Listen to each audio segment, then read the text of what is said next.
அப்ப நமசிவாய என்று சொல்வதை விட சிவாய நம என்று சொல்வது ஒரு படி மேலான நிலை. அப்ப ஏன் நமசிவாயம் சொல்லணும் அப்படின்னா, உலகியல் பயன் வேண்டும் என்றால் நமசிவாயம் தான் சொல்லணும். எனக்கு ஒரு வீடு வேணும், எனக்கு ஒரு காரு வேணும் அப்படின்னு எனக்கு உலகியல் பயனை நான் வேண்டி நின்றா என் மந்திரம் என்னவா இருக்கணும்?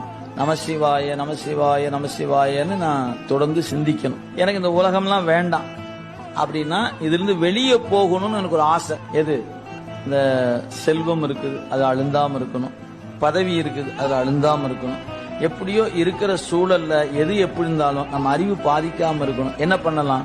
சிவாய நம சிவாய நம சிந்திச்சிங்கன்னா அது அழுந்தாம காப்பாத்து. அழுந்தாம காப்பாத்துனா பத்தாதியா, அதை விட்டு விலகணுமே அப்படின்னா அதுக்கு அடுத்த மந்திரம் அதை விலக்கி தரும்.